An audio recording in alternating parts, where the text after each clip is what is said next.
What's going on, everybody? Another week in the books. An important week in the books for a lot of folks.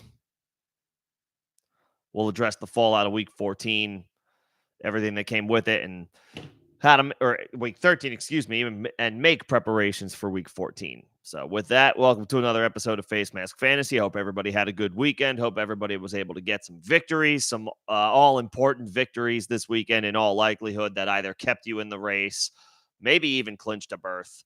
We're officially do or die time for any league. The default that generally is where 6 teams make the playoffs, whether it's 6 out of 10 or 6 out of 12. This is the final week.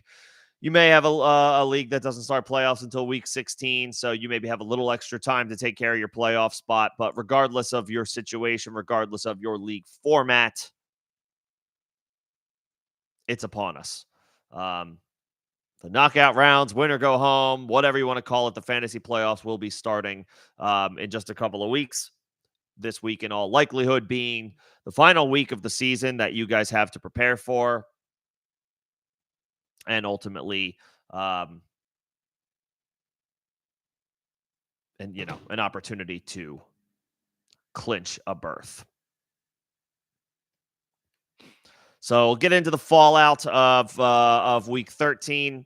Take a look at some of the waiver wire options for week 14, and then we'll get into questions as they come up. Don't see any yet, so I'll let folks kind of start to trickle in by going over the fallout of week 13 injuries, and then as a result, we'll get into some options as far as pickups for this week. Because there's a lot to sift through. I'll start with last night, the Monday night game between the Jaguars and the Bengals. It was a costly one for Jacksonville. Trevor Lawrence reportedly suffered a high ankle sprain. There was previous optimism that the injury wasn't as bad as it had looked at the time of the injury. Nevertheless, a high ankle sprain does mean missed time in all likelihood for Trevor Lawrence, at least a couple of weeks. The default for an injury of that significance is usually the 4 to 6 week range. We'll see if Lawrence can come back sooner than that or on the faster track than that with with how crucial and what portion of the season we are in.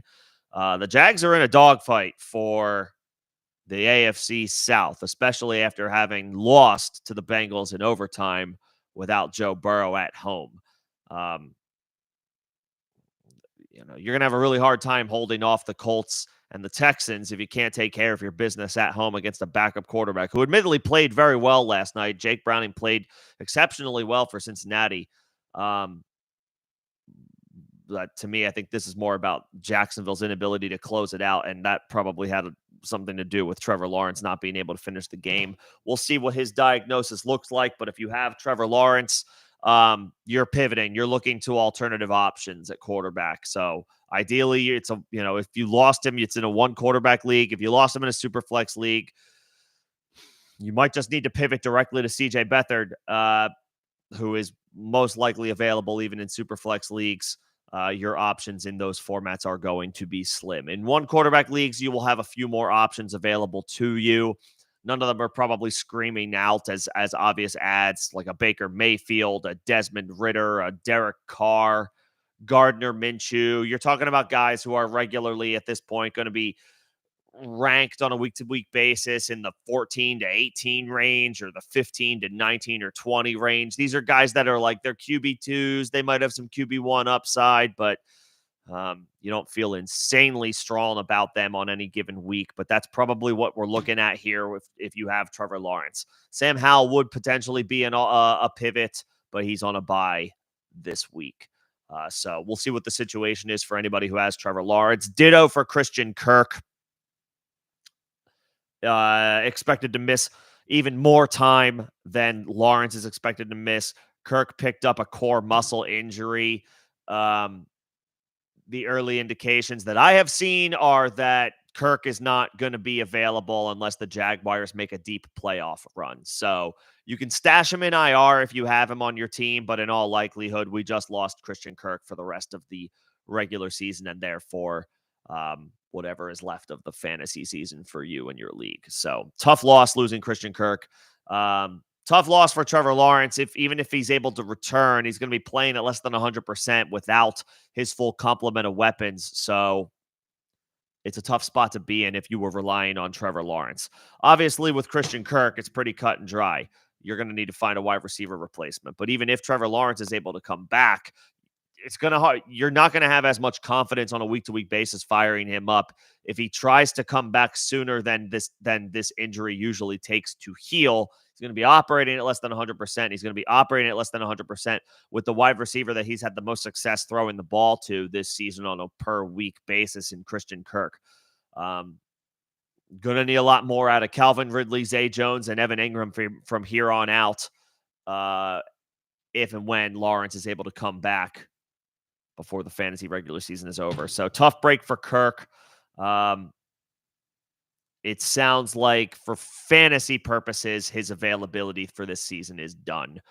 We might not be seeing Christian Kirk again unless the Jags make a deep playoff run, which after last night's loss doesn't feel super likely. Ramondre Stevenson is expected to miss a few weeks, also with a high ankle sprain. Again, high ankle sprains are typically in the 4 to 6 week vicinity. So, like we're expecting Trevor Lawrence to miss at least a couple of weeks, even though the diagnosis hasn't really been formalized yet or finalized yet. We're probably looking at a multi-week absence for him. Ditto for Ramondre Stevenson, especially so with the team playing on a Thursday night on the road against Pittsburgh this week. That is the Thursday night game to kick off week 14. It'll be Pittsburgh and New England. Not a very enticing matchup, not a very interesting matchup. 2 more backup quarterbacks will be squaring off in that game. Bailey Zappi against Mitchell Trubisky. More quarterback injuries. Because Kenny Pickett also went down, is going to miss some time. And now the Patriots will be without Ramondre Stevenson. So I guess I'll just mention now that sort of makes Ezekiel Elliott the de facto number 1 waiver priority this week, because it's like I always say, you can never have too much running back depth. Even something as, like Ezekiel Elliott, who is at the end of his career, has been playing decently well enough with the opportunities that he's gotten recently. But this is a bad team going nowhere on offense. He will get the lion's share of opportunities this week, but it's a short week against Pittsburgh. You can fire him up as a low-end RB2, Ezekiel Elliott, and for some, that's going to be, you'll take that. You're happy with that.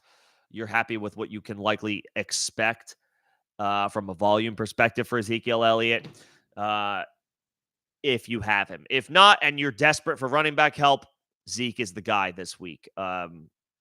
Should see 20 opportunities without Ramondre Stevenson. Perhaps Pierre Strong, gets into the mix a little bit.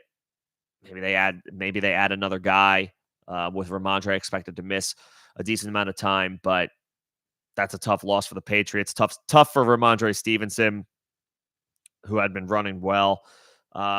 Ezekiel Elliott, top ad this week on waivers, regardless of whether you need him or not. Everybody always needs running back depth in some way, shape, or form. So if you missed out on Zach Moss last week, which didn't hurt you, by the way, if you did, Moss was lackluster, but you can grab Zeke for probably a lot less than the amount of FOB that you needed to spend on Zach Moss. So Ramondre expected to miss a few weeks. I guess the last thing I will say there is the Patriots are 2-10. By the time those quote unquote few weeks are over, we're going to be looking at like we're into week 14 now. A few weeks is week 17.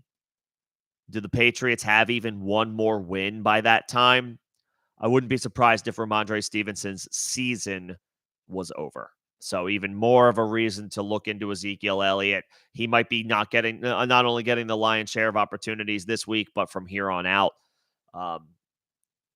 Why rush Ramondre Stevenson back if you're a 2-win Patriots team going nowhere.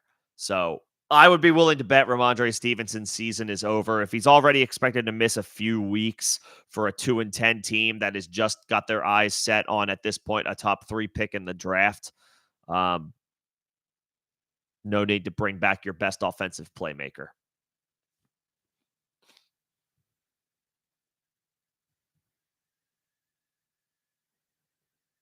Yeah, so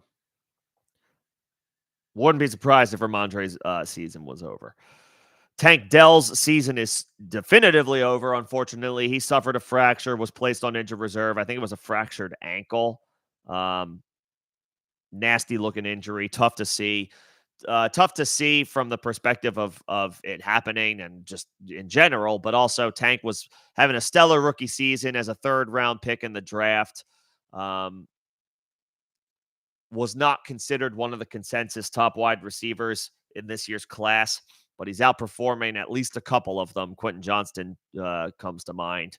And he and multiple other players that were drafted over him. Tank Dell has been superior. His rookie season unfortunately comes to an end early, prematurely. He will not return for the rest of 2023 after suffering a fracture. So Noah Brown is the other, I guess, if he is still available. If Noah Brown is still available, he can be considered a priority add this week. If you're absolutely loaded at running back and you don't need Zeke, but you could use some wide receiver help, I don't know how much Noah Brown becomes a factor or is a factor rest of the way, but the opportunities just went up with Tank Dell done for the year. So if Noah Brown was dropped, he was maybe picked up a couple of weeks ago because he went on a decent little run. But if he was dropped, and you could use some wide receiver help, maybe you have Tank Dell. Noah Brown is worth a look for some good wide receiver depth. But I don't know how much we can trust Noah Brown. This might just be Nico Collins might be seeing 35 to 40% of the first read opportunities. So wheels up on him. Darren Waller not expected to be ready for week 14. Why would the Giants rush him back? They are going nowhere fast this year. And also Waller is just at this point a guy with a laundry list of injury history. If he's clogging up an IR spot for you, maybe in keeper leagues or whatever, where you want to keep those spots open for an option like Tank Dell, if you could keep him next year, stuff like that, Waller can probably safely be sent to waivers.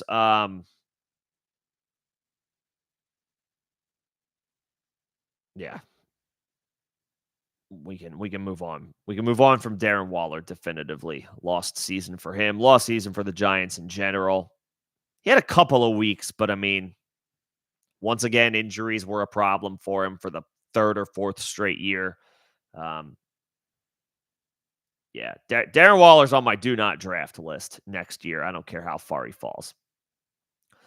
And then a little bit more immediately, as it pertains to the Thursday night football game, Najee Harris was listed as did not practice today.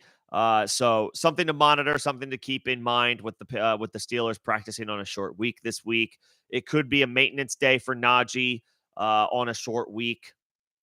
Could just be looking to get him as much rest as they possibly can ahead of their home game against the Patriots. So we'll see how legitimate that is. It could just be maintenance.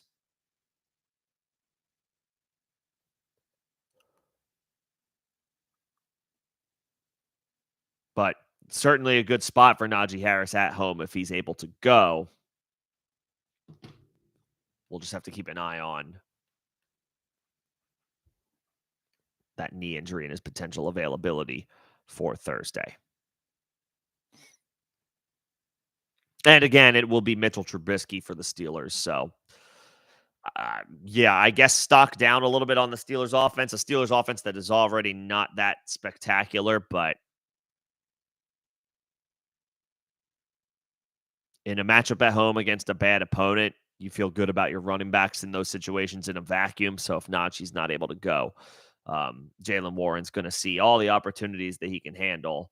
We'll see what happens with Najee as far as tomorrow, which will be telling.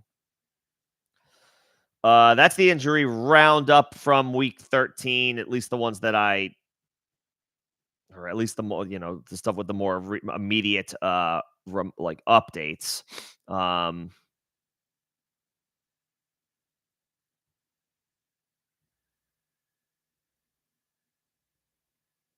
Puka should be fine for week 14. He picked up an AC sprain. Derek Carr picked up a concussion and a rib injury, so we'll see about his availability or if it'll be Jameis Winston for New Orleans next week. Derrick Henry suffered some injuries, but is expected to play week 14. Tajay Spears looked really good when given the opportunities.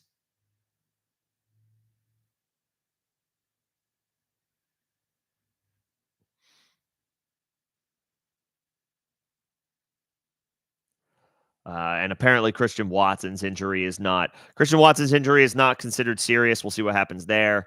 Brian Robinson suffered a hamstring injury. He might be okay after the bye week, but that's to be determined. And again, like I said, Kenny Pickett is expected to miss a couple of weeks. So it's going to be Mitchell Trubisky for week 14 and week 15. We'll see about the rest of the season from there. So again, the top option this week on waivers, whether you need running back help or not, the answer is everybody always needs running back help. So Ezekiel Elliott, whatever fob you have left, if you don't have four or at least three bona fide options that you can confidently and comfortably pivot to, Zeke is worth a pickup from here on out from volume alone. Again, if Ramondre Stevenson is out for a few weeks with this ankle sprain, I wouldn't be surprised if that was the end of his season. The Patriots are 2-10, going nowhere fast. Why rush him back out there if he's not going to be ready until week 17 at the earliest anyway? By that point, the Patriots might be 14, maybe 3-13. All that to say, they're going to be double-digit 10 or 11 games under 500. Playing for absolutely nothing. There's no need to put your running back out there in a lost season when he's dealing with a high ankle sprain. Just let him get 100% healthy for the offseason, for next season, whatever that might look like for the Patriots. It is, no matter what happens, whether they find the ability to trade him, which teams that are tanking or, that are in bad shape and are not good should be looking to move on from running backs, because by the time the Patriots are going to attempt to turn this thing around, Ramondre is not going to be around. So if they can trade him for whatever they can get, I mean, all this to say that, you don't always trust NFL franchises and front offices to do what looks to be the smartest thing on paper. So if they're going to try to retool this thing on the fly, which is entirely possible, they're going to want Ramondre back 100% healthy for 2024 when their chances theoretically reset again, but they're not very good this year. I wouldn't be surprised if he was done for the season, so that makes Ezekiel Elliott viable from a volume perspective.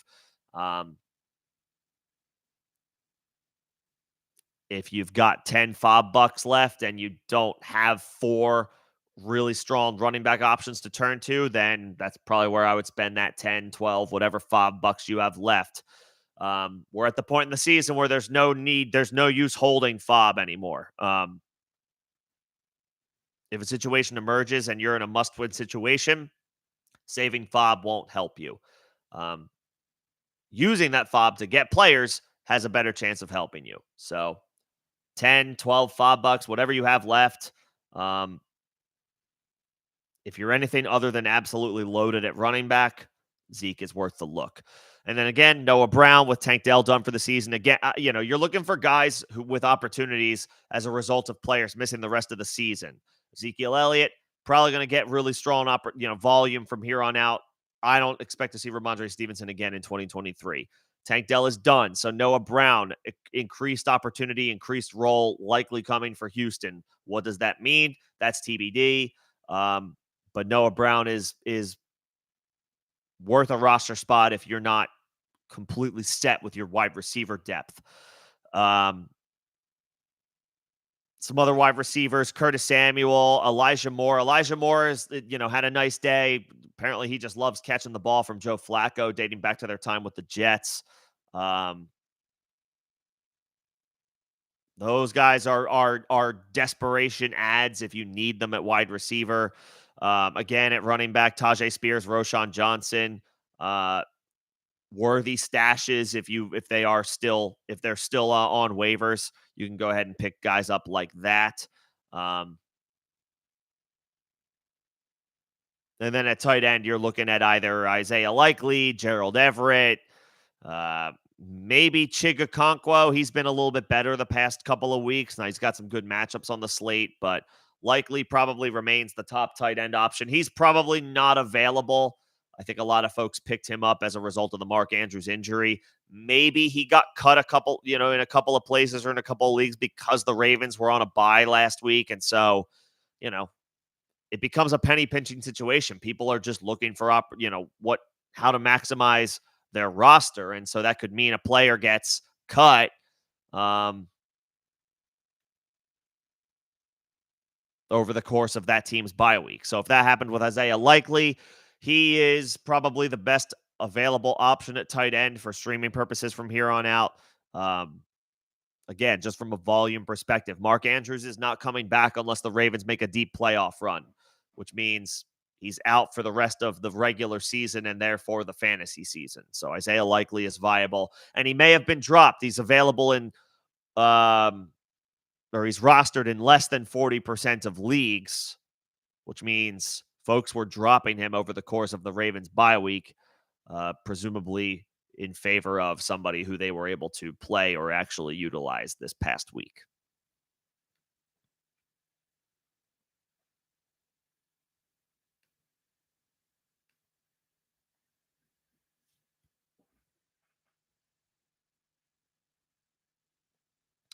So there are some options. Zeke at running back, Noah Brown at wide receiver, Isaiah Likely at tight end, ancillary options like Elijah Moore at wide receiver, ancillary options like Tajay Spears at running back. Depends on who's available on waivers. So, of course, if you're between a couple of options as far as a guy that's on your bench and you're thinking of cutting that guy for a guy that's on waivers, we can talk through that. Um, but I would say at this point, if you don't have 3 or 4 good running backs to turn to, spend whatever $10 to $15 of fob that you have left to get Ezekiel Elliott. I do not think Ramondre Stevenson is coming back this year. So I think that's a decent enough wrap up between the injuries that were suffered week 13 and the look ahead to potential options for week 14. So I can go to questions now. As always, whether you have been here before or whether you are new to the stream, I'll get to member questions first. That is a perk of being a member of the channel. If anybody's feeling generous enough to offer a super, you don't have to, but that would be a line jumper as well. And then I will get to everybody else. So I just ask for some patience. And of course, before I get into it, if you are enjoying the engagement, the dialogue, the conversation, all that good stuff, I only just ask that you like the stream for algorithm purposes. Appreciate that in advance. So let's go ahead and get into it. Greg, I see you. What's going on, man? Could be the number 1 seed. Nice. That would be cool. You have the Dallas defense. You could grab Houston. Houston's playing the Jets, and they're going to be playing. They cut Tim Boyle. I don't know who the hell they're going to play at quarterback this week. Zach Wilson is reluctant to go back. Well, I don't know that he's reluctant. That was a report from Diana Rossini, who is atrocious at her job. Somebody more competent, which would be damn near any human being, should replace her. There were conflicting reports back and forth about that as to whether Zach Wilson wanted to stay, wanted to get an opportunity again or not. I don't know if they're going to roll with Trevor Siemian or they signed somebody else. Regardless, it's a gross situation for the New York Jets. The Houston defense is certainly viable. You could go with them. I don't trust Jacksonville, not after what happened against Cincinnati. Um, without knowing the matchup that the Saints have, I have a hard time trusting them. They just got cooked by the Lions at home, and the Lions are good. Um, the Saints have Carolina, so like that's pretty good for them. That's a good spot. I think I would prefer Houston as a stream. But all that to say, I mean, you're fine continuing to fire up the Cowboys, even though they had a bad showing Thursday night against the Seahawks. Um, they should be okay moving forward if you want to ride with them. I will say, though, I don't mind this time of year rostering two defenses and playing the matchups.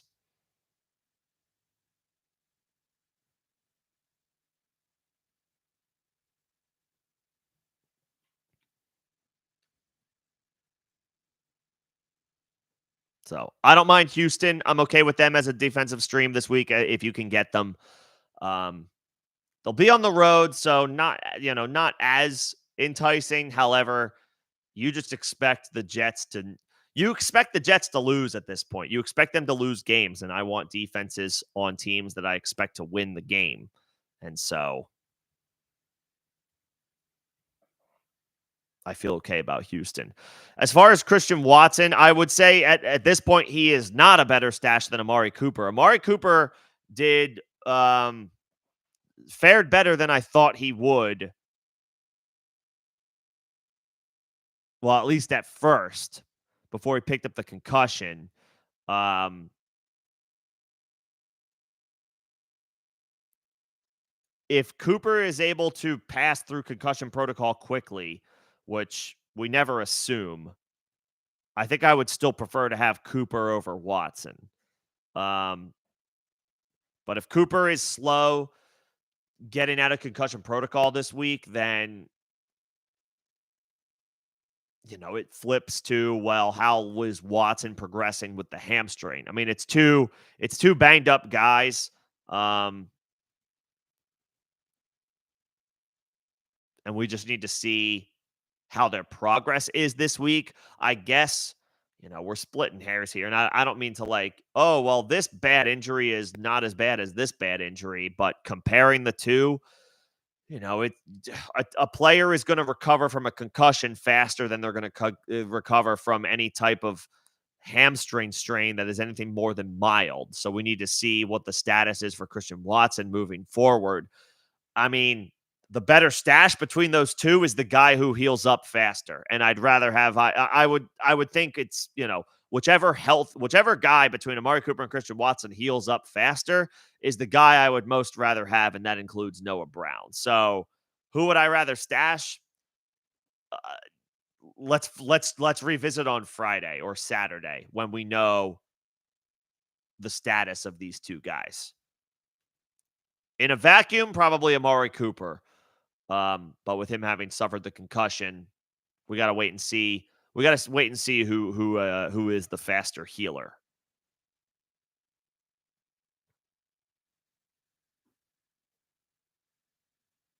before we sort that out.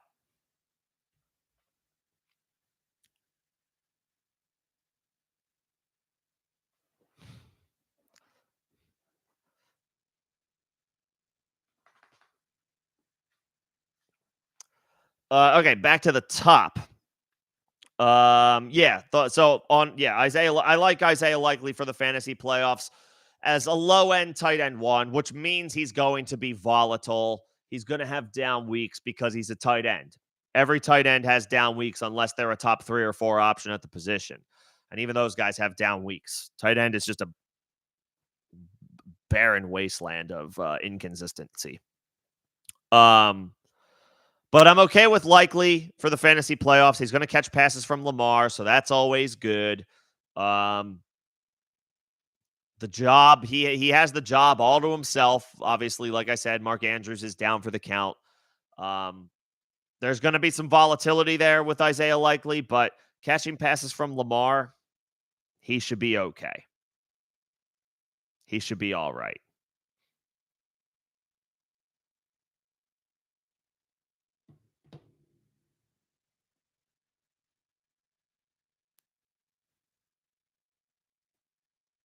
Yeah, I'm okay with likely.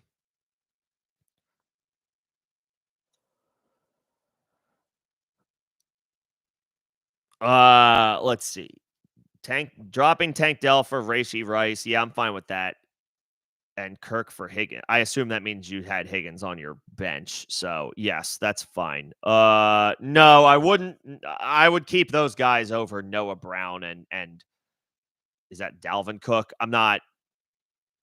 Yeah, I'm not chasing Dalvin Cook. He's I know he was not bad on Sunday, but I'm not chasing Dalvin Cook. Um, I'll stick with Higgins and Rice and just hope for the best. But I would probably play Rice over Higgins. Higgins got in there, got a little involved last night. What did he catch? Like 3 for 36 or something. So far cry from what you expect or want from T. Higgins, and yet, another disappointing game for him. But at least he made it through the game unscathed after having missed a few games due to injury.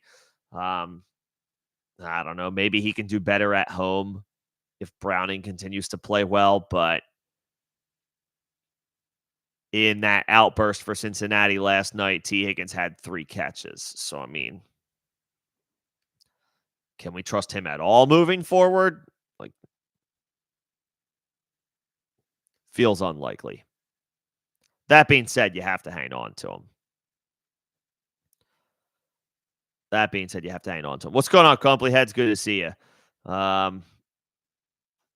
Puka nearly pulled it out for me in one league, but I lost by like 4 or 5 points. I can still clinch a playoff spot, but I got to get a win this week. So, sorry to hear you were on the other side of a win as well. Been there. These crucial weeks where it's like you feel good about a win and then you don't get a win. It's like, cool, awesome, great, thanks. Let's see. And yeah, about Najee Harris, we just got to wait and see about. We're going to have to wait until Thursday, most likely. They'll probably list him as questionable tomorrow. The Steelers will. I assume he was estimated as a did not practice on Monday. I missed that. Yeah. So let's see if Najee's able to log a limited practice tomorrow. I don't want to overreact on these types of reports on a short week when we've still got 48 hours before the game. As always, I'll be live on Thursday prior to Thursday Night Football, so we can sort anything out that needs to be sorted out, including the status of Najee Harris and what to do in the event that he can't go. But these injury reports on short weeks they're loaded, right? It comes with there's a catch, so to speak. These short week injury reports are not. They're difficult to trust because teams are looking for any way they can to get their players rest that they need. We'll see if he can give it a go in any type of limited fashion on Wednesday. But Najee would also be, I would think, somebody who doesn't need to practice to suit up on a short week.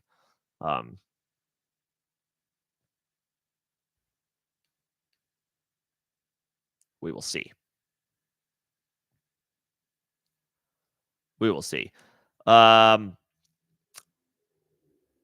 Let's see. Crumblyheads, I will get to the T streamers this week. Bobby, thank you for the super. Glad to see you got the win. Appreciate the super. You didn't have to do that. That was very kind of you. But glad you got the dub. Yeah, went over Christian Watson briefly. I think he's dealing with a hamstring injury. I don't know that we know the severity of it. He'll go through some tests this week. Expect him not to practice on Wednesday and possibly even Thursday. Maybe he's able to get in a limited session on Friday. He had a really good game against the Chiefs on Sunday night. So hopefully he's doing better. But it sounds like we're going to need to wait until later in the week to get a little bit more of a definitive diagnosis on Watson and the severity of it. But the vibes, at least according to Twitter or X, seem to be mostly positive. Like he avoided a serious injury. That doesn't necessarily mean that he's available this week. Um, but it doesn't sound like we're looking at any type of multi-week absence for Christian Watson, at least not right now. At least not right now. So let's see what the Wednesday practice report brings. I would expect he doesn't practice. Um, and then the telling day would be Thursday. If he has to miss Thursday, that's going to put things in doubt. If he can practice on a limited basis on Friday, that'll be a good sign. But anything else, and maybe he has to miss a week. So TBD on the Christian Watson front. It sounded like he avoided serious injury, but that doesn't mean that we're out of the woods with him.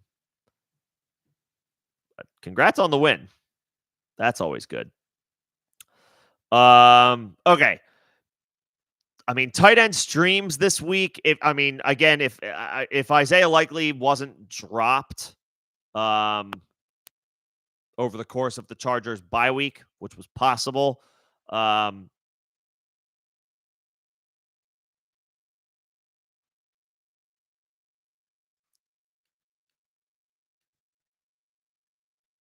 of the players that are potentially available. I mean, Gerald Everett continues to remain in the mix. They're not getting really anything the Chargers are from their ancillary wide receivers after Keenan Allen. They're not getting anything from those guys, so he kind of remains in the mix. He's an option. And nothing scary about the matchup against Denver. He had 4 catches for 44 yards on 5 targets. It's not bad. If you find some luck with him and he finds the end zone, that's 4 for 44 and a touchdown is a tight end 1 week. And he gets Denver. That's a good matchup for opposing tight ends. So I would say Everett is probably the top guy if Isaiah Likely's not available. It's dicey as hell for sure, but you could also mess around and try Tucker Kraft. He had 3 catches for 37 yards on 6 targets against the Chiefs. He gets the Giants this week on Monday Night Football. Doesn't sound like Luke Musgrave is coming back anytime soon. He might potentially be done for the season as he tends to an injury, but that's a pretty good spot. The Giants are not scary in any way, shape, or form on defense, so Tucker Kraft could be okay. I would say Gerald Everett is the stream this week, given the matchup. The likelihood of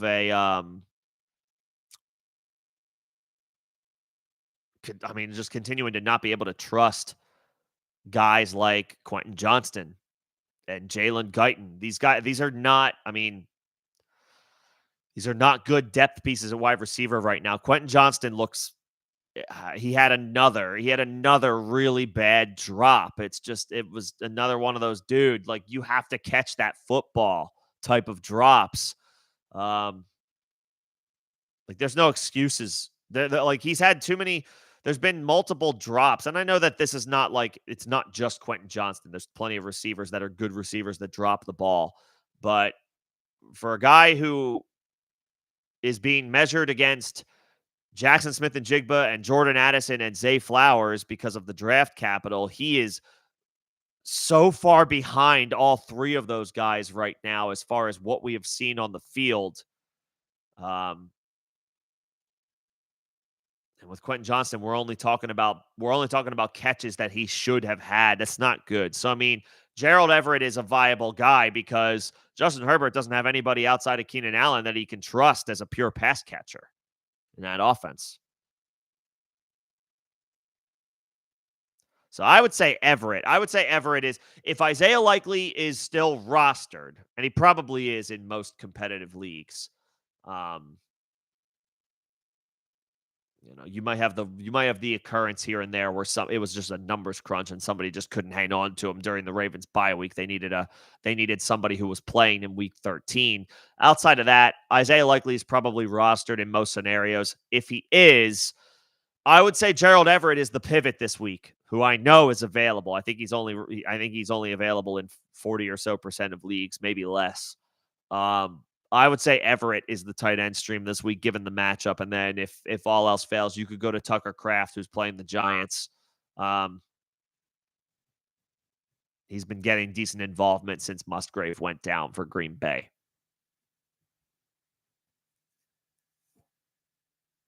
So that's probably where I would go.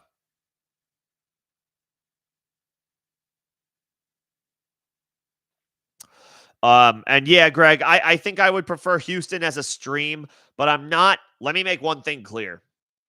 I'm not dropping the Cowboys defense. I know that they were not good against Seattle, but I'm not panicking to the point where I'm dropping the Cowboys defense. Everybody has bad weeks. Everybody has bad performances. The Cowboys as a collective unit did not do well. On Thursday against the Seahawks. They are still a really good unit that I think you can, for the most part, lean on and rely on in the fantasy playoffs. If you want to pivot to Houston this week because they're playing the Jets and the Jets are an easy target for opposing defenses, I'm totally fine with that. But hang on to the Cowboys. They've actually played pretty well against the Eagles in recent memory in Dallas. When those games are at a home game for the Cowboys, they tend to play better. They tend to play well at home. Um, I wouldn't be completely scared off by the Cowboys if, like, let's say you missed out on the Jets defense or the Texans defense against the Jets.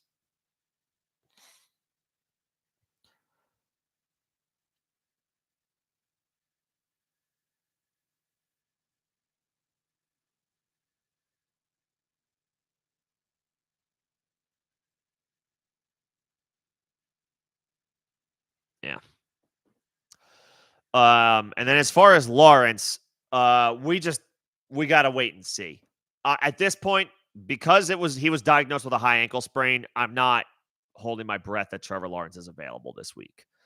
Patrick Mahomes played through a high ankle sprain in the playoffs last year, so I guess it's possible to just tape that thing up as much as you can and just get him out there, considering that the time of the season that we're in and the Jags are in the thick of a heavily contested division race with Indianapolis and Houston. So maybe Lawrence doesn't miss too much time. They are on the road against Cleveland this week. That is not an enticing spot for a quarterback less than 100% playing at less than 100%. I don't love that. So I would tentatively say, I mean, especially because he's going to be without Christian Kirk. I can tell you right now, I have Trevor Lawrence in a league where I haven't clinched a playoff spot, but I am like a mathematical certainty. I just need the games to be played out this week. I have Trevor Lawrence in that league. If it was a more if I was in more of a must-win situation, I'm not as much of in a must-win situation this week. If Lawrence was able to go, I would pivot. He's on the road in Cleveland, down Christian Kirk, playing less than 100%. I'm not crazy about Trevor Lawrence if he's able to go this week. I hope he doesn't play. Like, get at least a week of rest. Get at least a week of rest. So, and then, I don't know. You might even need to pivot off of Dobbs. I don't even know if Dobbs is going to be the starter for Minnesota. I guess he will be, but he was atrociously bad the last time we saw the Vikings.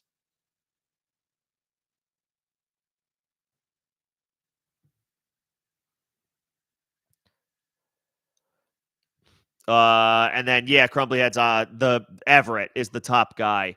The Jets get Houston. I don't like that. They're on to like what, their fifth or sixth quarterback this year. Pretty soon they're going to be calling one of us like, hey, has anybody here ever thrown a pigskin around before? Because we could use a warm body. Cade Otton, no. Chig has been solid. Chig has been better recently. Tennessee has who the Titans have this week? I would say Everett is the top guy. Nothing scary about the matchup at home against Denver. That's where I would go. Tennessee's got the Dolphins this week.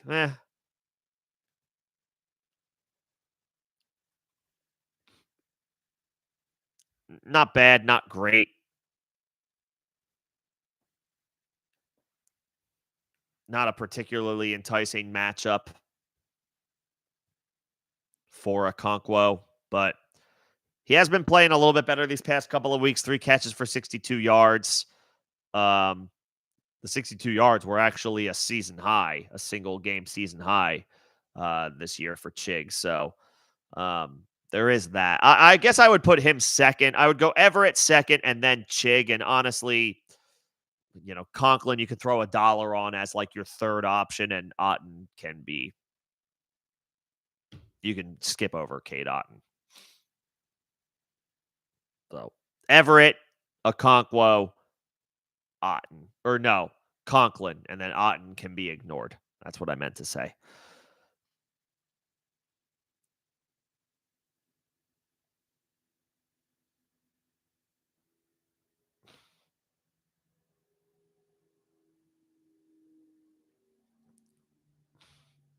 All right, back up to the top, or at least where I left off. Yeah, Astro, do not, like I said, like I mentioned to Greg, don't drop the Cowboys defense. Don't make another don't make another team better. Don't make another team in your league better. I know that they were bad last week, but they've been really good this year. Everybody has bad weeks. Everybody has down weeks. Don't drop the Cowboys defense. If you want to pivot off of them this week, fine. Although they've been relatively reliable at home against the Eagles in recent memory. So all is not lost for them even this week. If you want to pivot off of them, though, that's fine. Don't drop them. Don't make another team better. Don't make another team better in your league. I will say between Moss and Ezekiel Elliott, man, that's close. If I already have Moss, I might keep him. It's it's a decent matchup this week playing the Bengals. Zeke has a slightly tougher matchup this week on a short week on the road against the Steelers. I do think that Moss could right the ship this week. He was stopped at the 1-yard line this past week, so he was inches from a score, literally. He got stopped at the 1-yard line, so he could have salvaged that day. And I think if he does get that score, we're not even having this conversation. I think I would prefer to keep Moss. If I already have Moss, I'm just going to keep Moss. Like if I got Zach Moss last week, I'm not feeling the sense of urgency to grab Zeke if I have to drop Moss to get Zeke, if that makes sense.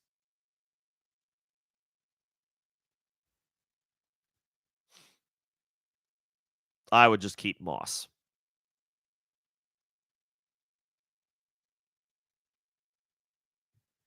I would just keep Moss. Tank Dell as a 5th round. That's not a viable. Why the hell was he drafted in the 5th round? Somebody must have really believed in Tank Dell. Yeah, that's not a viable keeper cost. Why was he drafted so high? How did he get drafted that high? That one's crazy. I mean, it didn't not work out, but like I can only imagine the names he was drafted over. That must have looked crazy back then. Unless you keep like 6 or 7 players per team or 5 or 6 players per team. Maybe that's the situation. You got Evan Ingram. Okay. Well, yeah, that's going to hurt. I mean, he had a real nice game against the Bengals, but down his quarterback, you feel less good about it. However, with Christian Kirk out the rest of the way, Ingram is not all is not lost with Evan Ingram just because yes, Trevor Lawrence going down hurts the entire offense. But Christian Kirk going down frees up opportunities for somebody like Evan Ingram. So you just hope that it's a short turnaround time for Trevor Lawrence. Maybe he's able to make a return in week 15 and then you just keep it moving.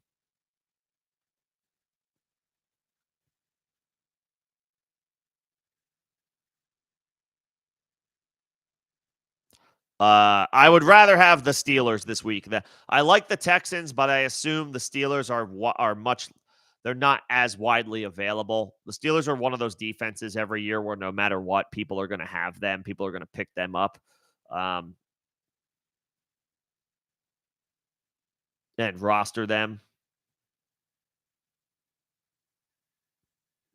But I think I would rather have. I think I would rather have the Steelers. I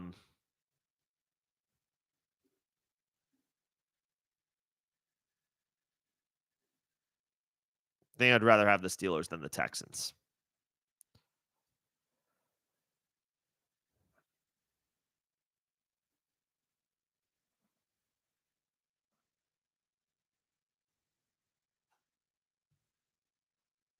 If the Steelers are available.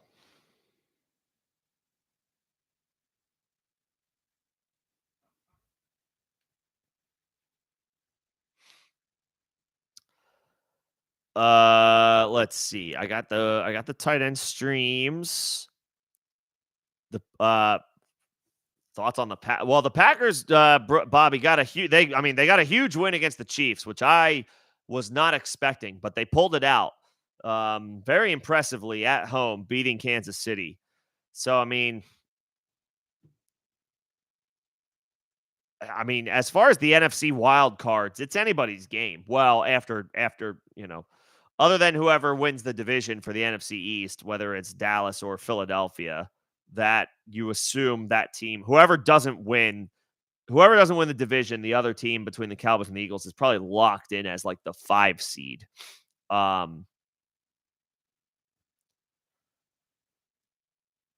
after that, the spots for 6 and 7 are wide open. They've got the Giants this week, they got the Bucks next week, they got the Panthers. Like, they close out with a very easy schedule. As long as Jordan Love plays competently enough, I don't see why they don't get. They could at least go 3-2, and then that way you're 9-8, and that should put you right there in the mix for the 7 seed, the 6 or the 7 seed. Like, they've got 5 winnable games to end the season. That doesn't mean that they're going to win all 5, but it's not exactly a gauntlet. Yeah, no, they're looking all right. They're looking okay.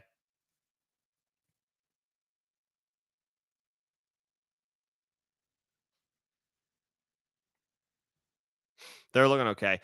As far as start-sit questions, tentatively you're playing Rashad. Tentatively you're playing Bijan. Tentatively you're playing, I guess, DeAndre Swift. But that could pivot to, I guess that could pivot to Aaron Jones if he's healthy, but we'll see. He hasn't been healthy for weeks.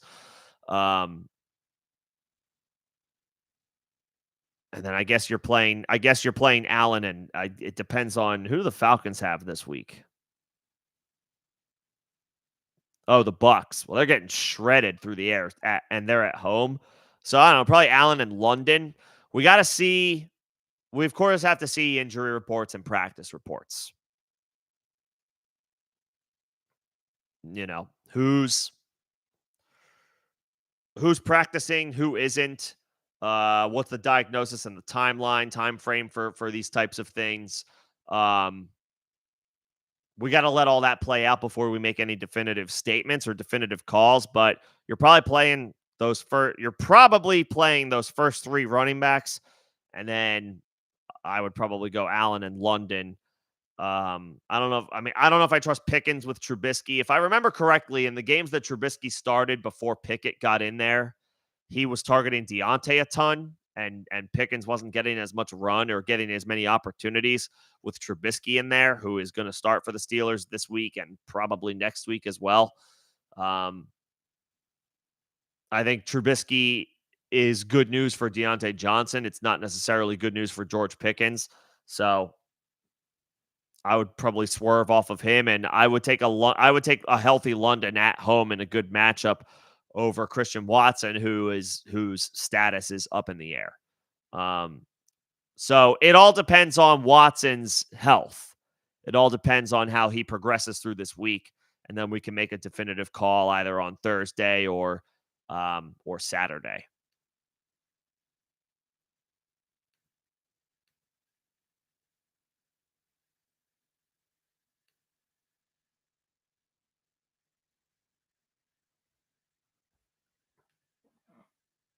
We'll have to see. Gotta let the injury report um sort of shed some light on the situation.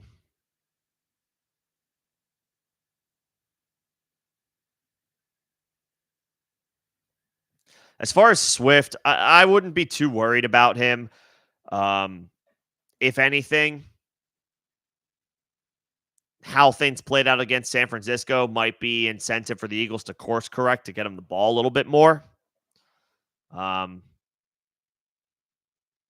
and for whatever it's worth, he's been pretty good in road games this year. He has scored double digit half PPR points in every road game outside of week one. Week one, he wasn't utilized. Week one, the Eagles just straight up did not use DeAndre Swift. Remains a mystery to me to this day. They won the game, so whatever. But since then, they've gotten Swift heavily involved. And on the road, if you go look at his road games, I bring this up because the Eagles are on the road this week. He's been good. Swift has been solid. 16 carries for 130 yards week 3, 17 carries for 70 yards, and 6 catches for 38 yards week 5. Only 10 carries for 18 yards week 6, but 8 catches for 40 yards and a touchdown. That'll do. That'll work. And then week 8 on the road against Washington, 16 carries for 57 yards and a touchdown. Picked up a couple catches, but the touchdown cracked the double digit benchmark for him. Swift has been pretty good on the road. The Cowboys pose a different threat than some of these other defenses. They pose a different challenge, but I mean, you're going to have to get your starting running back involved on the road if you want to stay competitive and stay in that game. I would feel okay about Swift. I would feel okay about Swift in this game. They sorely need to course correct after what happened against San Francisco. I would think that means a little bit more of a concerted effort to get Swift the ball. So I wouldn't be too worried about him.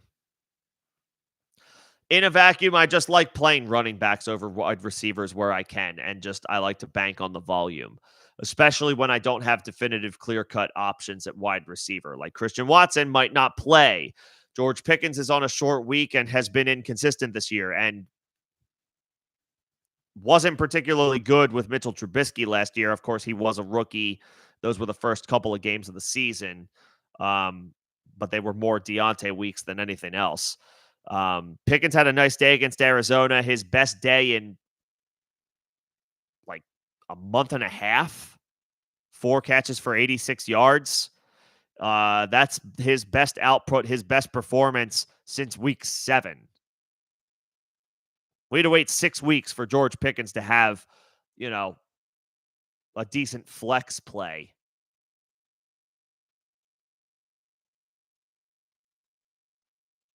Week 7, he had 5 catches for 107 yards. Ever since then, I mean, Pickens has been bad. He caught a 22-yard touchdown week 8, but that was his only catch of the game. Even when you catch a touchdown, if that's only one catch for 20 yards, I mean, that's a low-end flex play. That barely helps you. He bottomed out against Tennessee. He wasn't good in week 10 against Green Bay, 3 for 45. He wasn't good in week 11 against Cleveland, 4 for 38. He was a little bit better week 12 against Cincinnati, 3 catches for 58 yards. Still not spectacular. Last week, 4 catches, 86 yards against Arizona. So that's better. But I mean, now he's got a short week, new quarterback. Yeah, I lean the running backs over wide receivers when I don't have clear-cut options at wide receiver to turn to. It's like, okay, then just give me the volume that I'm hoping to get at running back, and I'll just hope for the best.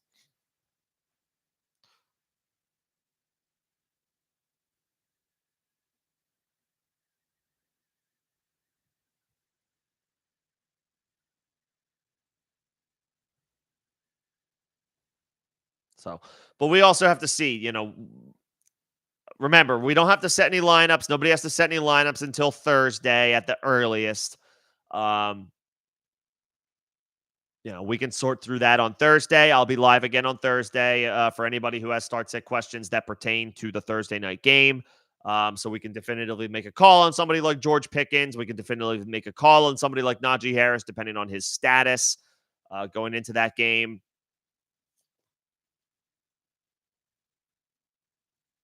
And then, of course, the full slate preparation will be on Saturday, 6 p.m. Eastern.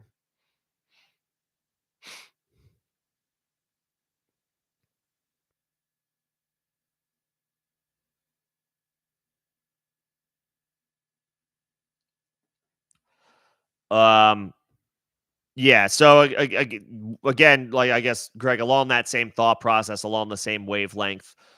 They don't play till Sunday. We gotta, it's kind of like the vibes and the feel for how things are going into each game kind of happen later in the week as opposed to the beginning of the week. Nico should get all the volume he can handle, but it's a tough matchup against Sauce, whereas Garrett Wilson is going to be catching passes from some scrub that the Jets sign off the street. Um, so it's like, yeah, I'd rather have the guy catching passes from CJ Stroud, but it's a bad matchup against Sauce Gardner. You know, Wilson is probably the better individual talent, but he's in the significantly worse situation. Um, I would tentatively think I prefer Nico Collins, but I got to let the week play out before I make any definitive statements or calls. Um, and thankfully, we have until Sunday to make that decision and kind of take the week, see how we're feeling about each player as the week progresses. Um, it's probably too soon to look at the weather conditions in New York. Is it going to be raining that day? Are there going to be any elements to deal with? Um, in a vacuum, you figure that favors the player who's playing at home as opposed to the player who's on the road and plays in a warm weather environment and doesn't have to deal with those types of conditions as much. There's a lot of different factors to think about at this point of the season. Not that I don't hash over these each week in general, but you really want to get these decisions right at this time of the year, at this juncture of the season, because the playoffs are quite literally on the line. So we got to see how this week plays out, what the vibes are, and all that good stuff. I would tentatively think I prefer Nico, but I would write that in pencil and not pen.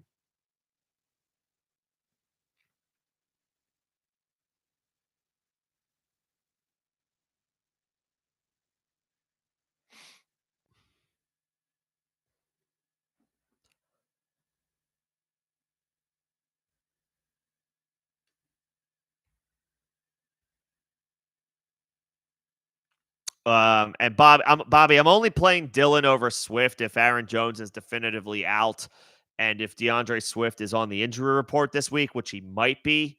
Apparently, they're downplaying whatever it was that he picked up on Sunday. But yeah, again, we got to let practice reports and injury reports kind of take shape before we make any definitive calls. These guys don't play. Well, yeah, they don't play until Sunday night and Monday night, respectively. So we've got plenty of time to kind of figure that out. And then, of course, like what happens with Aaron Jones? Is he going to come back this week? Like, where is he at in his recovery? It hasn't been a good season for Aaron Jones ever since week one. He had a great week, and then everything was derailed from there. He's been dealing with this hamstring injury ever since, and so, we got to wait and see. Is he going to be available? Is he somebody that can possibly come back and play? In week 14. So there's a lot of injuries and moving parts to sort out before we make any definitive statements. Swift is a more talented player than AJ Dillon. AJ Dillon is in this better matchup, but we got to see, does Aaron Jones come back? Are there any injuries along the offensive line that either team is dealing with? Well, there's all these factors that we kind of got to wait and see how things play out first. You didn't miss defensive streams. Was that a question that was asked? If I missed that, then I'm sorry. Defensive streams, I mean, Houston, whoever's playing Carolina. Houston's playing the Jets, so you feel really strongly about them. New Orleans is playing Carolina. They might be rostered. New Orleans is one of those defenses that I feel like is probably not available in most leagues. They might be, but probably not. I would think the Texans are the most widely available defense for streams this week. The Packers are probably a good one because they're playing the Giants. They're playing Tommy DeVito. Forget about it. So that's probably a viable option on Monday night. I would say those are the three. If anybody dropped Pittsburgh, it probably didn't. Pittsburgh's usually one of those defenses that is not available.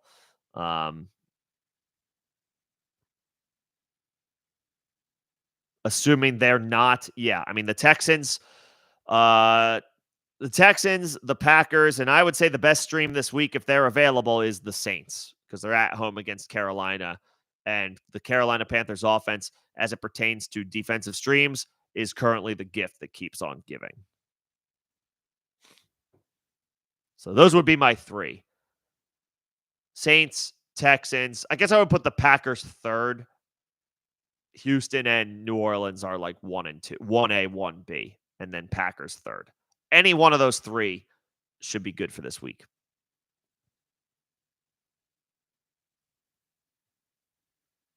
And then I think you want to hang on, if you can, if you have the roster space, if you know you're going to be playing in week 15, you might want to grab the Rams because they're going to be hosting Washington, and that is a very appealing.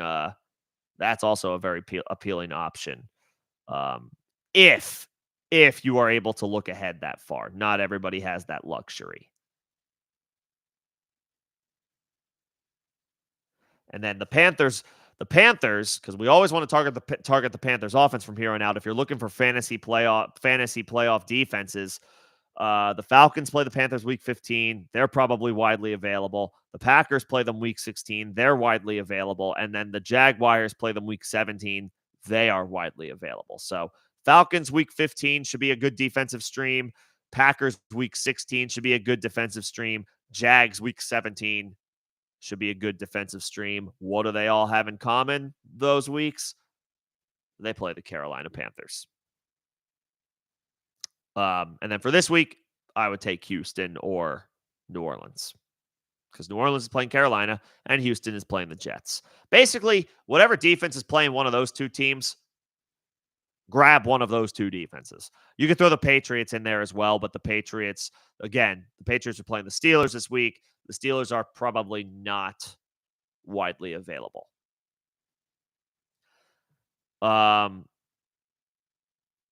Drop Deontay or London for Smith and Jigba? No, I wouldn't. I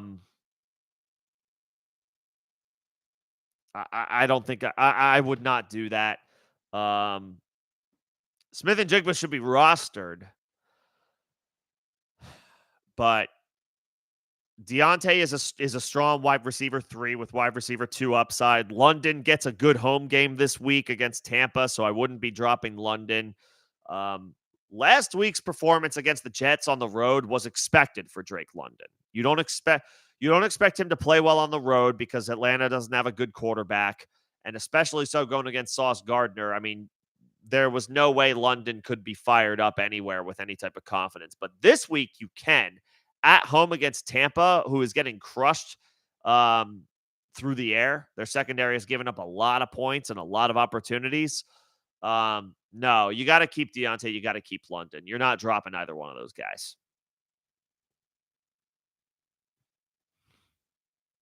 You're not dropping either one of those guys.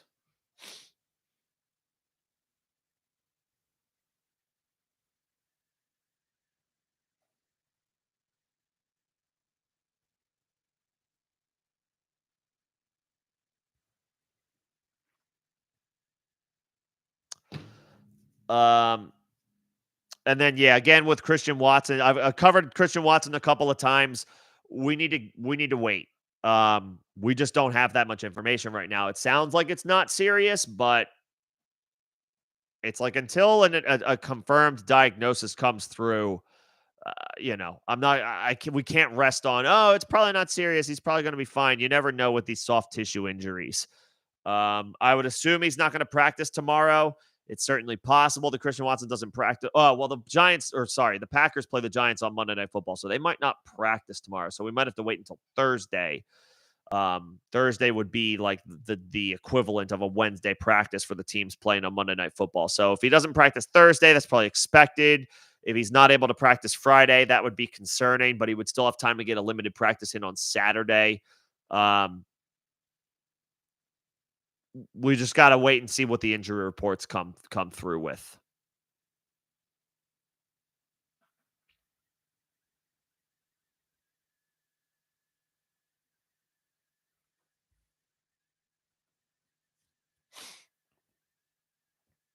Yeah. I mean, yeah, he's coming on strong. He's looking a lot better.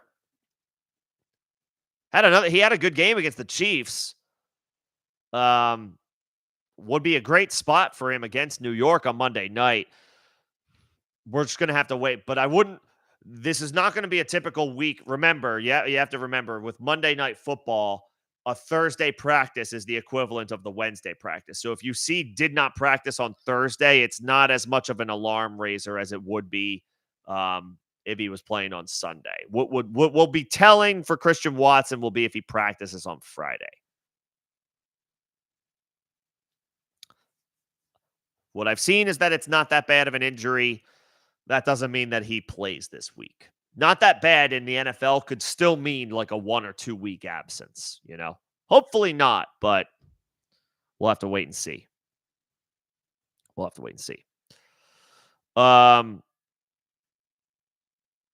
Justin Tucker got dropped. There's too many good. Yes. If Justin Tucker is available, you pick up Justin Tucker. I would. If Justin Tucker is on waivers, I mean, you're talking about the top kicker in the league. Yeah, I would just pick him up. But then don't pick up any other kickers for the rest of the season. Don't worry. Like, you just rock with Justin Tucker.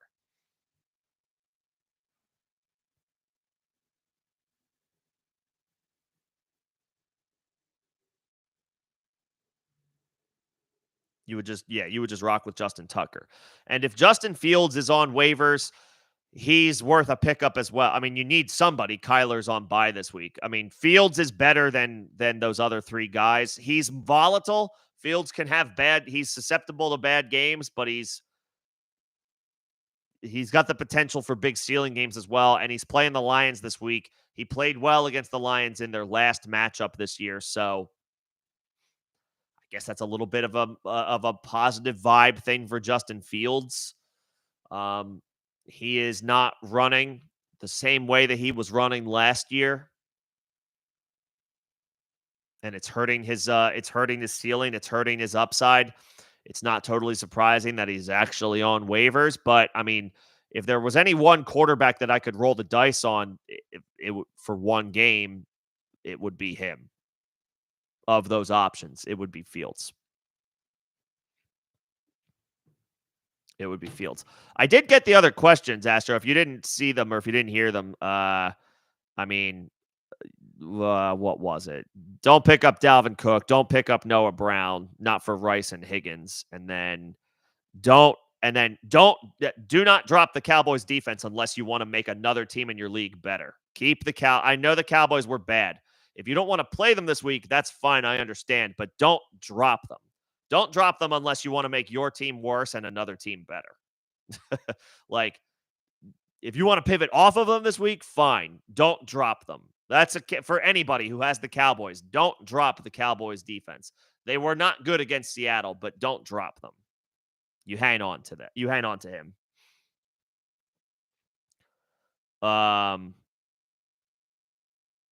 No, Rice and Higgins over Brandon Cooks. I mean, here's the problem with Higgins. He was drafted in the second round or around the 2-3 turn. He's a really good player. He hasn't had a good season. Now he's down his quarterback, and he came back from injury, and he put up 3 catches for 35 some odd yards or whatever. There's not really any reason to have any confidence from T. Higgins right now. However, he will be playing at home this week in a matchup that should be fine against Indianapolis. Um, I would hold out for Higgins for one more week. If Higgins doesn't perform this week at home, 1 week fully removed from the injury and making his return, if he doesn't get it done this week at home, you can move on from T. Higgins, which is a crazy. It sounds crazy to say, but crazier things have happened over the years in fantasy land. Um, you can move on from T. Higgins next week. I would give him one more week at home. I'm not saying start him, but I wouldn't drop him yet. I would give him one more week. He's earned that. He's earned a long leash. He's earned a long rope. Now we're at the end of it between the bad season, the injuries, and Joe Burrow being done for the year. We're at the end of the line with T. Higgins, but I would give him one more week at home. 1 week fully removed from his return from injury. If he can't get it done this week at home, you can move on from him. But I would hang on to him for one more week. I would not move on from T. Higgins yet. I get you probably want to. Hell, I have him in a league and I want to move on from him, but you can't. Not yet.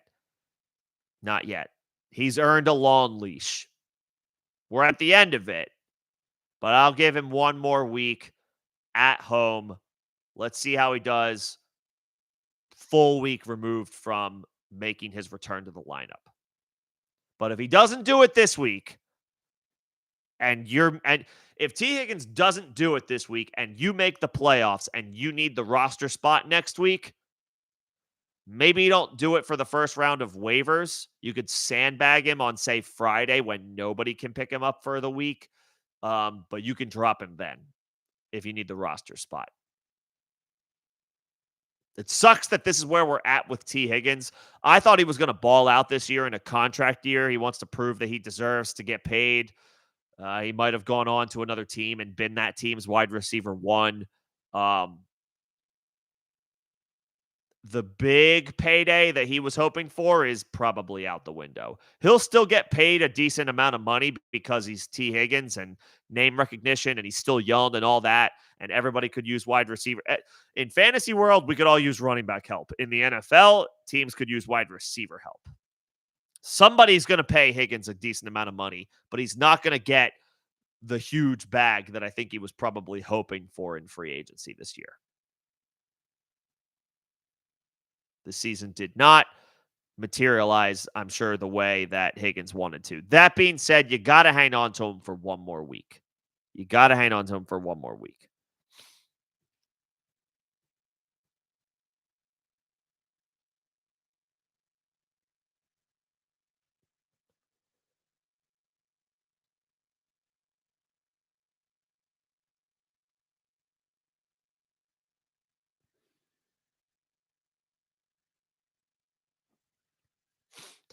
All right.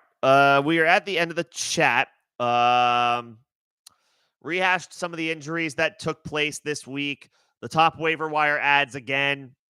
Ezekiel Elliott. If you have like a Zach Moss already, I would hang on to Moss. He only just missed out on a touchdown. Like, he was stopped at the 1 yard line this week. So, like, if it's between Moss or Zeke, I'll just keep Moss since I already have him.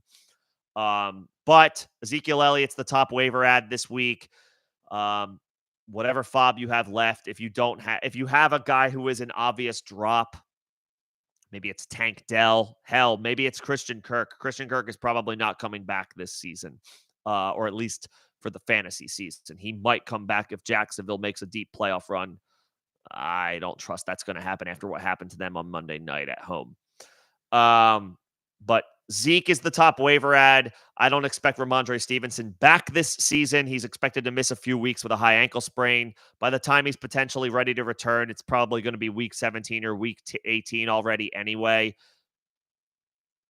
The Patriots are not going to throw him out there if they're stuck on 2 or 3 wins, which is most likely. They are a bad team.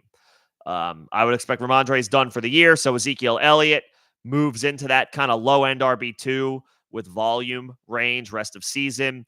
Noah Brown is a wide receiver 3 from here on out, with Tank Dell down for the year.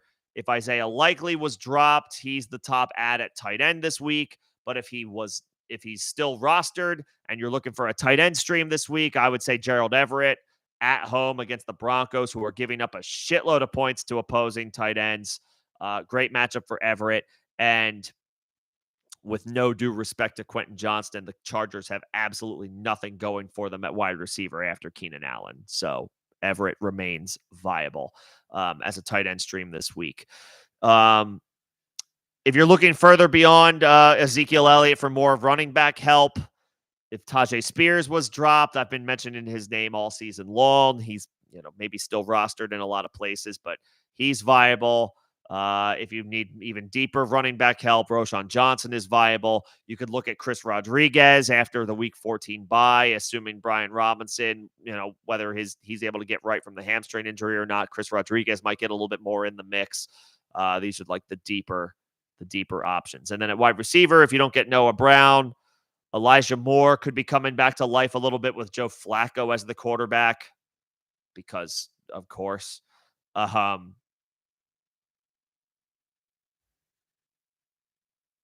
Or you could go Curtis Samuel, who had a touchdown pulled off the board this past week due to a penalty. He would have had a big week. So Samuel is also fine if you are looking for more wide receiver help. And then at quarterback, I guess anybody who's playing the Jaguars. So, shit, Joe Flacco might be a viable stream this week. I'm not quite there yet as fully endorsing that, but we'll have to see. But if Jake Browning is out there, and maybe you have Trevor Lawrence, Browning's on the road against Indianapolis. I don't think there's anything super scary about that. The defenses that are giving up the most points to quarterbacks the last 4 weeks are Philly, Washington, Jacksonville, Detroit, and Cincinnati. That's the top 5. So, Dak's in a great spot. Joe Flacco's in a great spot. Justin Fields is in a great spot against the Lions. And Gardner Minshew is in a good spot against the Bengals.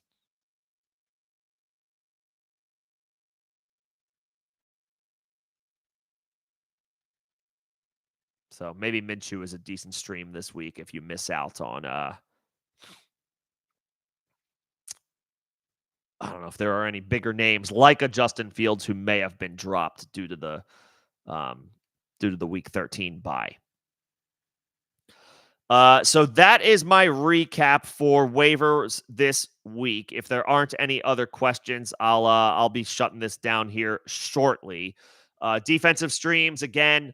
The New Orleans Saints are playing the Carolina Panthers. The Panthers are the gift that keeps on giving this holiday season, so you can fire them if they're available. I doubt Pittsburgh is available, but if they are probably a top ad going against New England on the road or at home. The Houston Texans are viable playing the New York Jets, and the Green Bay Packers are a viable stream, a defensive stream on Monday night against Tommy DeVito, Fugazi, and the New York Giants.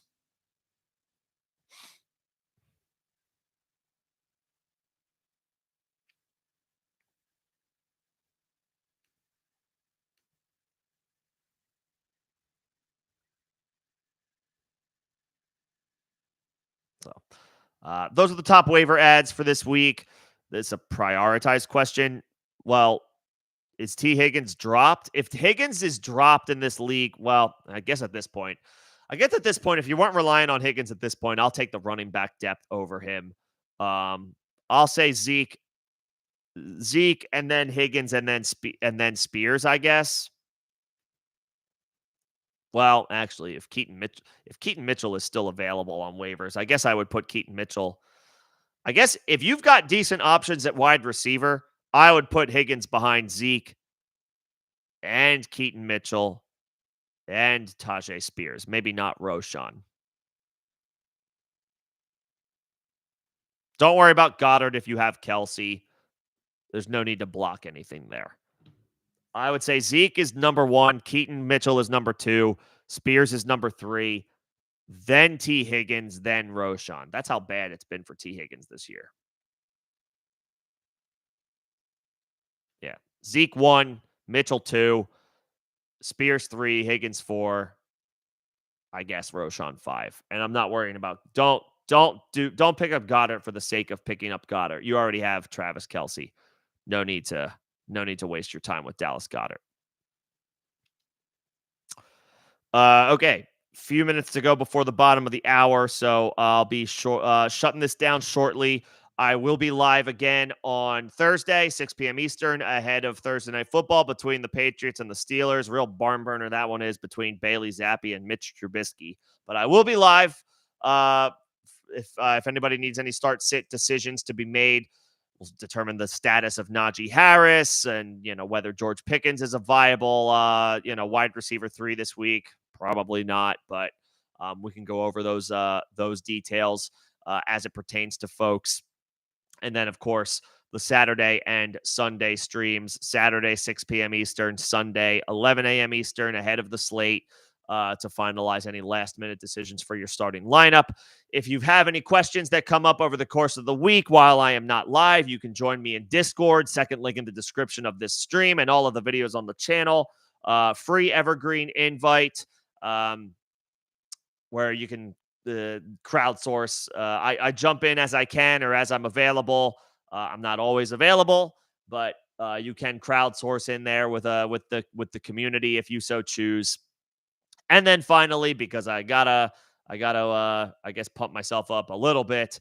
If you enjoy if you through the stretch run, if you want to get any additional access to me in the form of like fast tracking questions, you can take a look at information regarding memberships to the channel. That is the first link in the description of this stream and all streams and videos on this channel. There are other perks in there as well, which would include playing in fantasy leagues in 2024 with the other members of this channel. I'm hoping that we can have that set up for next year. We don't have any channel leagues this year. Lost some members in the transition last year. However, we would theoretically have enough for a league at this time. So that would be an additional perk, and your membership would be your buy-in into the league.